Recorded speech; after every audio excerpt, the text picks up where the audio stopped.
So a common misconception in the canine fitness world, and honestly just in the dog training world, is that you have to have all this expensive stuff to train your dog. And that couldn't be farther from the truth.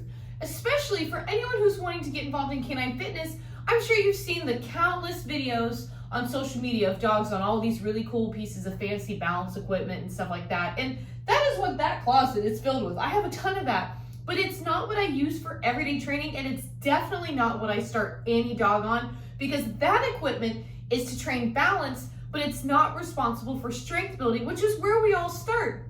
So what I thought would be really cool is to show you guys and make a series on here about at-home dog fitness equipment that you can use to start training your dog without these big financial requirements, right? Because I never want anyone, to feel hindered or like they can't start working with their dog because they don't have all this stuff when you have exactly what you need. Because fun fact, whenever I work with a new client and making a fitness plan for their dog, on my form, I have a section that says, what canine fitness equipment do you have? And sometimes the answer is none. So I'm like, okay. And we literally work with items in your house. You can use stairs, you can use a bench. There's so much stuff that you can use that I think you're gonna really love learning about in this series. So we're gonna go ahead and get started. The first thing that we're gonna use in this series is a towel. Now, as a certified canine strength and conditioning coach, my job is to basically set our dogs up for success from the start. And that also means setting you guys up for success. So what I'm gonna show you with this piece of equipment, yes, this is equipment, it's a towel, but it's equipment, what are you doing? Is how to teach your dog a front paw target and a rear paw target, and how that evolves with using a towel of a different size. This is gonna be really cool. So I have a video on here, come here, Annie. She's like, I know what we're doing, come here. I have a video on my channel here showing how to teach rear paw targeting. So what I think I'm gonna do is I'm actually just gonna show you how she can do rear paw targeting, but then I'm gonna show you how to train front paw targeting using a blanket, because I don't have that on my channel. And then I'm gonna show you how we can fine tune the targets to smaller spaces. And then I'm gonna grab my other dog Weasel and show you another exercise. So if I ask Annie, here, I'm just gonna toss a treat over there. Annie, feet. There's my rear paw target. Again, using a blanket or a towel, which a blanket actually works too.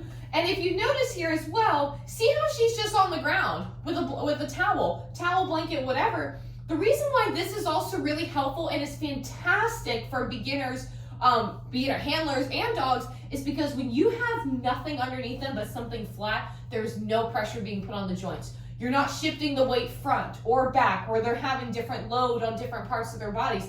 It is just absolutely neutral. So this is a fantastic spot to learn on, whether you have a puppy who's growing, whether you have an adult dog, or even a senior dog who you need to stay moving and who loves learning new things.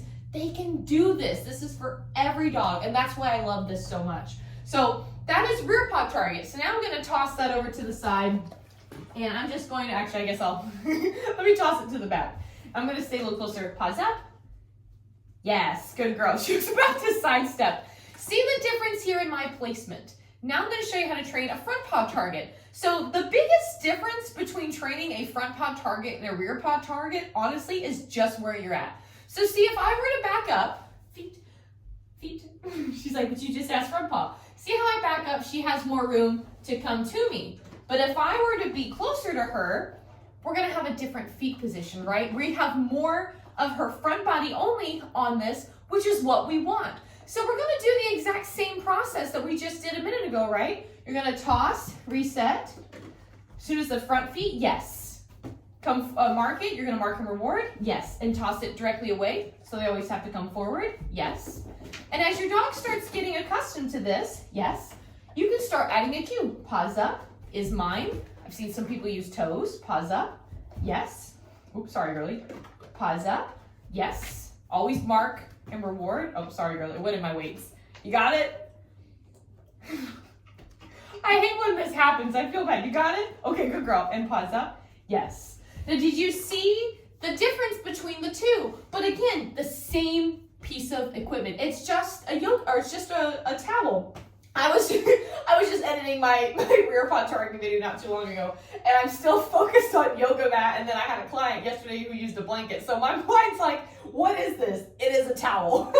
So now I want to show you how you can make this a little more refined. So as your dog starts to get a little more knowledgeable and skillful and they're really understanding what you're asking, you can now narrow the space that you're working with. So when we are teaching any targets, to our dogs for the first time, we always start on a wide amount of space, because what that does is it gives them a wide amount of room for success, which is what we want. Because if we make something too hard from the beginning, our dogs are just going to give up and quit. It's the same thing with us, right? If you're like doing weightlifting for the first time, you're not gonna start at 50 pounds. You might start at 5. You know, there's some shoulder exercises. I'm doing 5 pounds, but that's okay. That is setting you up for success, and the same for our dogs. So again, Annie's really good at targets, so she'll be a great example for this. So I've made it a lot smaller, right? I've put that kind of into fourths. Like that would fit if I folded it up and put it in the cabinet, right? So I'm gonna toss off and I'm gonna say feet. We'll do rear paw. Feet,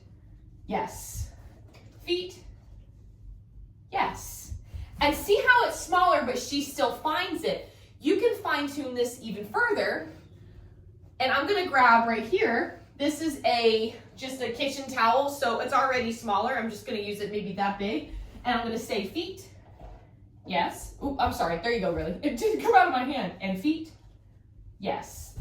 Now, I'm gonna give you another way that you can level it up one more, because we're learning here, right? We're showing opportunities for what things can evolve with using, again, a towel that you already have. And for reference too, this towel in particular is the towel that I keep on my door, because this time of year when I'm filming this, it is summer in Florida. Our mornings are so dewy in the grass that I come in after their walks, I immediately dry off their feet, because Diesel has allergies. And so if I let that water sit in there, it's just gonna turn into something that I don't want. And honestly, it's good to get any of that stuff out of their feet too, the wetness, the dirt, especially if you have dogs with that longer fur or coat, that's just gonna turn into something you don't want. So one way that you can also level this up, and now the front towel is a little bit higher, so in this instance there is maybe a slight weight shift, but ignore that for now.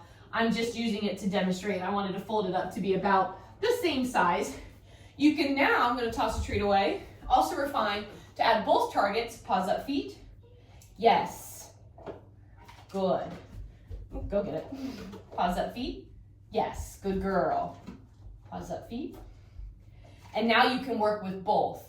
Now, for that, I would start with maybe a slightly wider space if you're trying both for the first time. But again, I'm just trying to show you how you can use just a simple kitchen or bath towel to teach your dog targeting. And this literally, you know, this is my dog towel. It's something that has been battered over the years. We use it for baths, for drying their feet. It's nothing I didn't go out of my way to spend money on. I already had it. So that is exercise 1. Now I'm gonna grab Diesel, and I'm gonna show you how to train these for your dog with Cavalettis. By the way, if you're finding this video helpful, make sure to hit the like button on this video and subscribe so my channel can be shown to more people who are wanting to learn. So I've got the weasel, I've got my towel. Just so you know, he's a very loud dog. If you've watched my channel before, you know he's a very enthusiastic dog. So what you're gonna do is you're gonna take your towel and you're going to roll it up. No, I know. Okay, that was gonna be my warning, but I guess I'll share it now. If you have a dog that has done enrichment activities with a towel before, I would like to let you know to be prepared for initially what just happened to happen, which is your dog might try to open up the towel to find the reward. If you've ever done like snake or towel game, Diesel's done it 1,000 times. Diesel also knows the wipe trick where you're wiping the ground. He also knows that. So if your dog has learned either of those two things, please do not be surprised when those behaviors come out first when you're going to ask them to walk over this, which is what we're doing. We are creating a very easy, low level, I'm gonna hold it while I explain, low level Cavaletti pole. So if you don't have a Cavaletti pole, you can easily just make one out of a towel and it's soft. Diesel, what do good dogs do? What do good dogs do? What do good dogs do? Thank you. You can easily make one out of a towel and it's soft and flat, so if they step on it, it's not gonna do anything. And it's just an easy thing to work with. So don't leave it. Come here. I just knew this was gonna happen. It happens every time I do this. So you're gonna keep it nice and flat on the ground and you're just going to, yeah, good boy, walk over it. I'm just gonna start with one. Good boy. And what's nice about this, he's still, if you look, he's still picking his feet up. Yeah, good boy, but it's not anything crazy. It's easy, low level. And what's nice too, go boy Tizo, and go get it, is you can set up to like 5 of these, 3 to 5, set them at the distance for your dog that they naturally would stride to or step to. And there's your little strength exercise. It's that easy. You can start this right now and start getting some, start building some strength in your dog with an item you already have. So I just thought this would be a really awesome series to show how you can get started with canine fitness today using stuff you already have. Come here. And it doesn't have to feel intimidating. You can make a difference in your dog, and that's what matters, right? That's what's important. So I hope you guys love this video. If you found it helpful, again, make sure to like and subscribe, share this with someone you know. And if you have any questions, leave a comment below. I love chatting about all things canine fitness, especially with people who are just getting into it and wanting to learn, and I would love to help you out. So have an amazing day, and make sure to check out my playlist for more helpful videos and tips on how you can learn canine fitness with your dog. I'm keeping him quiet. Have a great day.